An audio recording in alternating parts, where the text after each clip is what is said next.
Tuesdays is known as $2 Tuesdays at WagerTalk.com and SportsMemo.com, where you can get the hottest handicappers' best bet or daily package for only $2.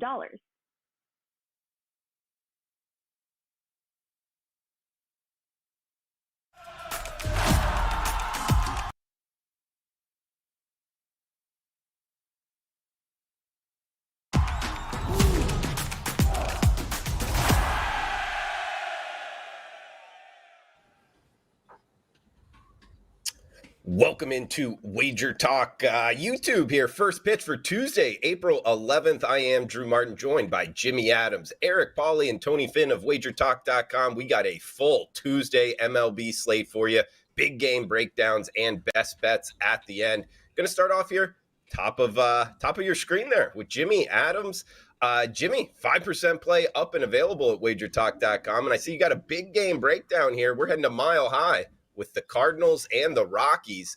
Cards minus 170 favorite. We're seeing the Rocks as the home dog plus 155. What are you looking to do in Coors tonight?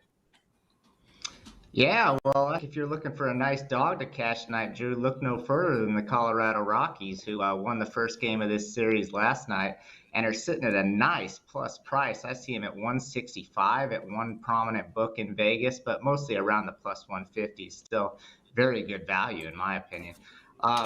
Look, the Cardinals, they're going to have one of the best offenses in the league when they figure things out. But right now they don't have things figured out. St. Louis has lost 6 of 7 while not getting above the 4-run mark. Getting above the 4-run mark just one game, in their past 7 games, including last night's loss at Coors. They couldn't get over 4 runs there. And Miles Mikolas, look, he hasn't shown us anything that would scream bet on pitcher right now. Mikolas has given up 5 earned in each of his first 2 starts this season. His FIP is significantly better than his ERA, but he's allowed 14 hard hit balls and 35 batted ball events with 5 barrels. So he's had bad command, Drew. That's what it comes down to. And until he gets that corrected, not a good situation for him here. He also gives up a lot of line drives and fly balls, not a recipe for success at Coors either. And then you have Kyle Freeland, a guy who hasn't given up a single run in either of his 2 starts, and one of those in this ballpark at Coors. Home ERA in his career is about a full run higher at home than on the road. That's not surprising given where he pitches, but until he starts to regress, I think the Rockies are a good bet here. All this taken into account, yeah, the Rockies at the plus price is definitely a way I'd look. Yeah, Rocks is the home dog there from Jimmy Adams. And guys, check out Jimmy Adams. He's on a 20-12 run. His last 32, 5% plays, and he has one up for tonight, Tuesday night at WagerTalk.com. Jimmy's plus 25% ROI, his last 32, 5% plays. And that big 5% top-rated play goes tonight. Also something, guys, if you're new to Wager Talk, we have you covered. You can take 50% off your first daily or 3-day all-access purchase at WagerTalk.com using coupon code TRYWT. That's TRYWT. All you have to do to redeem the offer is WagerTalk.com. Choose the handicapper of your choice. Use coupon code TRYWT at checkout and save 50% off. That's 50% off your first purchase. Try it out on Jimmy tonight with his 5% play. Or we got Eric Pauly here, sportsmemo.com. Eric, I'm seeing Oakland and Baltimore, a little A's versus O's action. What are you looking to do here, Eric? Yes, I'm very excited and intrigued by this A's versus O's game. You have Grayson Rodriguez, the number 1 pitching prospect for the Baltimore Orioles, making his home debut. He'll get the start at Camden Yards against the Oakland Athletics. And I was very impressed with what I saw from Rodriguez in his opening start against the Rangers in Texas. He had some butterflies to start that game, but when he settled in, he was still able to go 5 innings, allowing just 2 earned with 5 Ks in that start. So I was very impressed with how he bounced back. Obviously had those first start jitters, but he looked the part of in particular of a pitcher who could be an ace down the line. So now he gets a much easier set of competition against the Oakland Athletics in his home debut. The A's are the second highest team in K percentage against right-handed pitchers this season so far, a 27.1% K rate. And when they're on the road, the Athletics, that K rate jumps up to a 29.2%. So not looking great for the Oakland batters, which is why I lean for Grayson Rodriguez's strikeout total. It's at 4.5 to take the over. And while I have that as a straight bet, I'm also looking to parlay that with the Baltimore Orioles money line and make that a same game parlay at FanDuel plus 133. And the reason why I think the Orioles take care of business as well, not only because of the fact that they're already 190 favorites, but because if you look at the numbers from, of course, a small sample size, but so far this year, the Orioles, a 144 WRC plus against left-handed pitching, which is good for fourth in the major leagues. They have a full 1.0 WAR against left-handed pitching, and they have a 41.2% hard hit ball rate. And Kyle Mueller, the left-handed starter for the Athletics, he's only in the 33rd percentile of hard hit balls allowed, meaning that teams are battling him up pretty nicely. So not only am I taking the Orioles to win, obviously, that chalk play, I'm adding Grayson Rodriguez over 4.5 strikeouts. I love the rookie to get that 5 tonight. I like that straight and also parlayed together to get some plus odds on a same game parlay. Orioles, Grayson Rodriguez over strikeouts. Yeah, a little side and K-prop action correlated there. Eric, a question for you, just kind of handicapping wise, these strikeout props. A lot of guys out there have been doing this a long time, used to like sides and totals, money lines, run lines. How are you seeing this K-prop? Is it tough to get down on it? Is there a lot of sports books out there? Do you recommend one sports book over the other? How are you seeing this market kind of come mature in the K-prop market? Yeah, that's a great question, and something you'll notice, and again, all of us will always preach line shopping. You can't really marry a singular book. You need to be able to utilize all of them because over time you're going to have to get the best number, and the best way to win and gain an edge immediately is by simply just line shopping. So something that I have noticed is the markets do mature a lot closer to the first pitch starting. So for example, you could have Rodriguez maybe opened at like a 4.5 minus 110, but if you are getting enough action down those books, you're going to quickly adjust to minus 130, minus 140, minus 150, and so on and so forth until they adjust that number a full strikeout. So instead of being 4.5, it's 5.5. So line shopping is always the best way to go there. It has been a pretty efficiently priced market solely because I think a lot of recreational money comes into the pitcher prop market, especially on the big name guys. So there's always going to be less value on a Max Scherzer, a Gerrit Cole, and Aaron Nola, just because, again, the public sees that number, don't care what the number is. They're already looking toward that over. But I've been one to play a lot of unders this season that's been profitable. I just happen to like the over in this instance, but line shopping and kind of understanding that these prices are set based on public money and the statistics. So looking at unders has been also very profitable for me so far this season. Sure. Check out Eric Pauly, sportsmemo.com. We got Tony Finn up next. Tony, throw it over to you. What do you got for big game breakdown?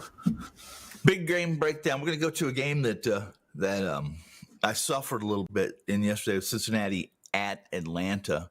I had a dead presence for yesterday with the Reds and the Braves, and looked pretty good. Looked like I might even come close to sweeping the 7 positions I had, and I had the under first half, under full game. I had both pitchers exceeding their strikeout totals, and most of that was because of the umpire that was behind the plate, and that was Tupain, and a guy that has a big strike zone.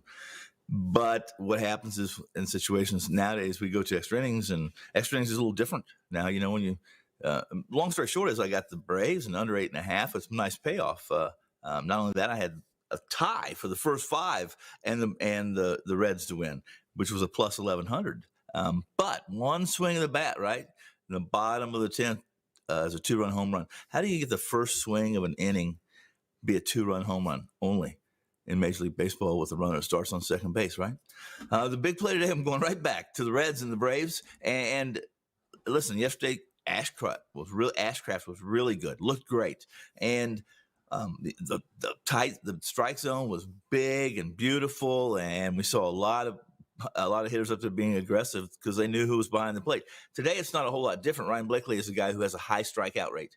He has one of the lowest runs per game rates among active umpires with 100 or more starts. And what we have the return of the pitcher that has the win, I guess it would be win title from last year, 21 wins in right for the Braves, and Sessa going for the Reds. Sessa's, listen, a 4.12 ERA, 4.66 FIP lifetime, over 404 innings. May not look that attractive, but this is really a good fit after yesterday's emotional win for the Atlanta team's fit fight. it's fought through injuries with their pitching staff. They've actually been pretty good. Elder looked really good yesterday. He was sharp, and I expect the same thing from Wright. Atlanta is not panicked. They're not going to throw these guys into the starting role unless they're ready, and we're going to have Wright. And I expect a big game from Sessa as well, which will be a game that I see coming in under 9 runs. At least that's the number I have right now, Drew. What do you have?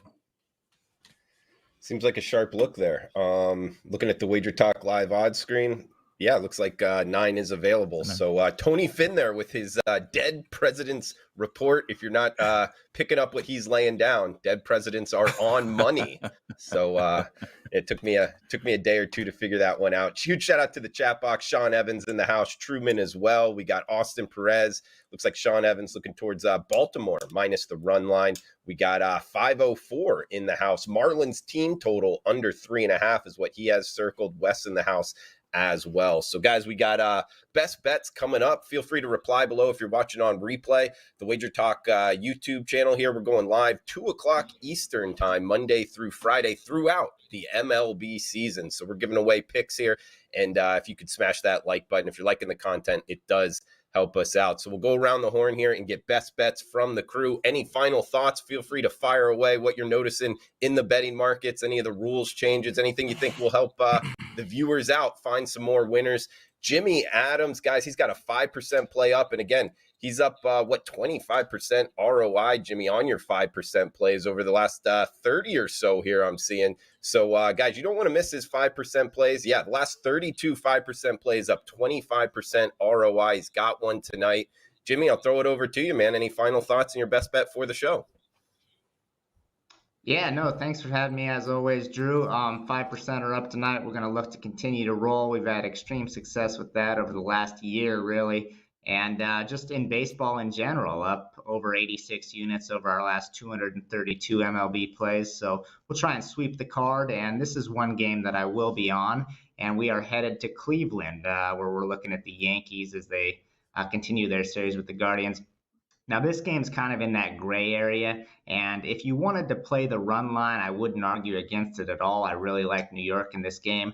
I got him in the 150s, so I did play the money line, but a run line wager, not something I'd argue against. Nonetheless, we have a huge mismatch on the mound today. Hunter Gaddis and Gerrit Cole, pitching for their respective clubs. Hunter Gaddis, a guy that I'll be watching closely, but someone that I expect to be fading quite a bit this season. He gives up a lot of fly balls. He was rocked for 4 earned in just 3.2 innings in his first start for the Mariners. And then he settled down and threw a nice game against one of the league's worst offenses in Oakland. And he doesn't have that luxury here. He'll be facing a top 5 New York Yankees offense already with 16 home runs and OPS is 773 and 12 stolen bases already for the Pinstripes as well. Like I mentioned, Gaddis, a lot of fly balls, which isn't good for him in this ballpark, especially with warmer weather expected where the ball tends to carry. And then we have Gerrit Cole, who's been pretty much perfect on the season in 2 starts, allowing a total of just 1 run while striking out 19, throwing at least 6 innings in both. And when he hands things off to the bullpen, we don't have to worry much there either. New York, a top 5 bullpen with a collective 2.20 ERA. And I said that the ball carries a lot in this park when the weather warms up a little bit. Well, the Guardians, they don't hit very many home runs. They're going to have to find other ways to score, whether it's stolen bases, stringing hits together, whatever. I don't think they're going to be able to string many hits together against Gerrit Cole and this Yankees bullpen. So run line or money line. Money line's the way I went, but the Yankees for today's best bet, Drew. Like it. Jimmy Adams with that 5% play up. And again, guys, reminder, if you're new to Wager Talk, Wager Talk's got you covered. Take 50% off your first daily or 3-day all-access purchase at Wager Talk using the coupon code TRYWT. That's TRYWT. Go ahead and use it there. It will work on Jimmy Adams' 5% play for tonight. Tough follow there with Jimmy, but I'm going to head for my best bet, guys. I'm on the rocks. Colorado Rockies, a mile high here. We can get them plus 155. If you're in Las Vegas, looking at the Wager Talk live odds screen, as high. Looks like the high watermark here, plus 165 at the South Point Casino. So the home dog is barking. Look, we get Mikolas on the hill for the Cardinals. He was rocking that great mustache, but the fact is, last time he faced the Rockies in Coors Field, It was a career worst, giving up 10 runs in 2.2 innings. They lost 16-5 in that game. Guys that struggle in Coors Field, I tend to think stay struggling in Coors Field in that thin air.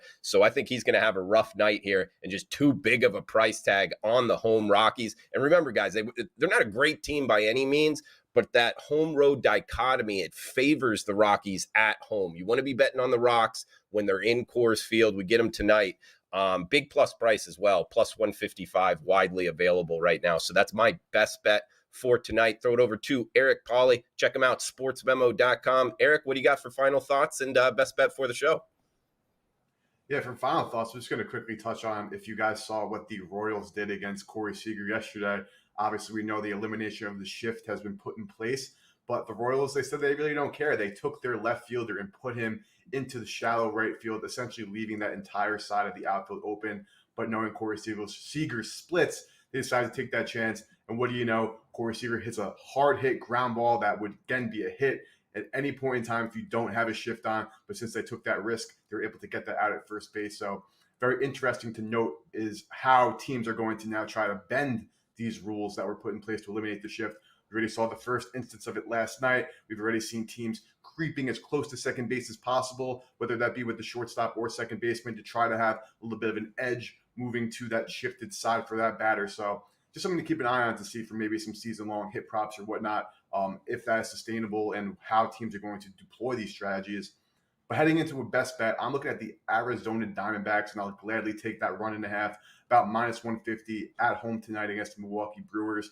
You got Corbin Burnes on the mound, of course, 2021 NL Cy Young winner. But if you look at his percentile rankings right now for his first two starts of the season, I'm not really loving what I'm seeing whatsoever. Of course, the guy with Burnes' pedigree, I'm not ready to write him off or anything like that just yet. But I'm definitely skeptical about how he's pitched so far this season. I think that Arizona, I had them as a team that was a year away from being a year away entering this season. But I am very impressed with the way they've played. And I think that they are being a little bit disrespected. So right now, as an underdog on the run line, they're 7-3 against that run line. And when they're at home this season, they're 5th in WRC+, 5th in WAR on offense, 9th in ISO, and 6th in hard hit ball percentage. Again, like I mentioned, Corbin Burnes look like that same pitcher. But the Brewers, most of the damage they have done has been at home this season. And when they're going on the road, they're posting abysmal numbers. They have the worst WRC+ in baseball, a negative 0.5 WAR, a 206 batting average, and a 34.5% K percentage when playing away from Milwaukee. So I think all those things add up to the Diamondbacks being the right side here. I'll take that 1.5 runs. And don't get me wrong, the Brewers, their home splits are much better. But given the way this lineup is constructed, I think that the way that they're struggling on the road is more indicative of how this team actually performs rather than how well they've been playing at home. So I'm going to take the team that I think in this spot might be better. Burnes obviously the better starter over Merrill Kelly, but I'm taking the 1.5 runs at a reasonable price at home for the Diamondbacks. Makes sense, Eric. Guys, check them out, sportsmemo.com. Good analysis there. And to your point, in terms of the shifting, in the Royals game, man, I guess the one thing I can add to that is, like, it's almost going to, I feel, going to be like a copycat league, like the NFL. If it starts working, we're going to see other teams doing it. So in the betting markets, you got to be quick. It's not like you can take advantage of that in like a month and a half from now. The teams that are doing it and having success, be quick with the trigger because those advantages aren't going to last that long. A lot of the market will kind of shift to that. So the teams with an advantage, you kind of want to go, guns hot and betting on them. That's one thing I would throw out there. Tony, anything on the shifting, anything you're seeing so far this season that you want to throw out to the listeners? And what do you got for final thoughts and best bets, Tony Finn? Well, as far as the shift goes in the rules, there was no doubt in my mind that, and I talked about this on several other programs, that there's always going to be some old school managers that are going to test this. Showalter was always my go-to there. I felt like he'd been watching this, been studying it in the Arizona Winter League, et cetera, for almost a year now. So I don't, not for 1 minute, believe that he's going to spend all that time studying what's allowed in a shift and what's not allowed without at some point in time start testing the market, should I say. And there's a lot of things, a lot of theories I have on this. Did couple of articles on it. I believe that I believe pitchers that struggle with their command. They're especially suspect with the new rules, and that being more hits, more walks, more runs, more losses, et cetera, et cetera. And it really falls a little bit into my free play today, and that's David Peterson, who has really struggled with his command. And not only struggled with his command, but struggled in the early innings of a game. And I think a lot of that has to do with it's a change in routine, the new rules, I said. Quickly, though, I like the Padres as a dog today against the Mets. Never been a big fan of Weathers, but I like what he did in his first outing. He hasn't pitched since, I think, April 6th. I take it back at it. April 4th this year. This will be his second turn. And what teams have done against Weathers typically is they've loaded up right-handers on him, and he's had struggles with hard hit balls or hard contact. And Arizona in the first meet, Arizona really loaded up their lineup with nothing but right-handers. And what did Weathers do? He went straight to his heavy changeup, and he had a nice whiff rate. He had a nice swing, swings and misses. Didn't pile up the strikeouts, but he limited hard contact. Only, he allowed 2 runs on 5 hits for 5 innings against the Diamondbacks, basically with a couple of hits and a walk. He only had 4 hard hit balls and 17 batted ball events. And what's going to happen today is that you're going to see much of the same thing, except this time you're going to have a Peterson who's struggling with his command against a good Padres lineup that is playing really smart. San Diego hasn't used their primary bullpen relievers, or at least their primary arms, in 2 days. That's not the case for the Mets. They're going to need some innings from Peterson. I'm not sure they're going to get them. I like the Padres right now. I see they're up right around plus 130. Give me San Diego Weathers at plus money today at Shea, or Old Shea. Tony Finn, Tijuana Tony, WagerTalk.com, liking the Friars there. I'm on Colorado, plus 155, guys. The dog barking a mile high. We got Jimmy Adams. He's got his 5% play up, WagerTalk.com. He's on the Yankees, minus 165, or minus 1.5, minus 105. We got Tony Finn there, San Diego, plus 120, and Eric Pauly, Arizona, plus the run line, plus 1.5, minus 150. So that does it for today's show, guys. Head over to WagerTalk.com and check out Jimmy Adams, Tony Finn, Eric Pauly over at SportsMemo.com. I am Drew Martin. Huge shout out to the chat box again. Brandon, City by the Bay, welcome on in. Bert as well, Xavier. Thanks for joining us live, and feel free to comment below, guys. Any questions, fire away on the YouTube channel here at Wager Talk. We'll answer the questions on this week's show. So come back and join us tomorrow. Same time, same place. Smash that like button. Thanks for tuning in. Cash those tickets. Baseball is back, and with the NBA and NHL playoffs around the corner, we have a fantastic offer to keep you in action from the first pitch to the kickoff of the upcoming NFL season. We have you covered with every client release, including any 5% best bets from your favorite Wager Talk or Sports Memo handicapper from the day you sign up to the 2023 Pro Football Hall of Fame game, when the Cleveland Browns and the New York Jets kick off at 8 p.m. on Thursday, August 3rd, for under $4.50 per day, coming out to just $32 per week. To lock in your favorite Wager Talk or Sports Memo expert through the start of the NFL preseason, it would cost you well over $1,000, but for a limited time, pay only $4.99, coming out to just under $4.51 per day. As an added bonus, your access begins when you sign up, so the earlier you do, the more free days you'll get. This offer will include all sports and any 5% best bets played during this time, so act fast and lock in your favorite Wager Talk or Sports Memo handicapper through the start of the football season for the lowest price possible.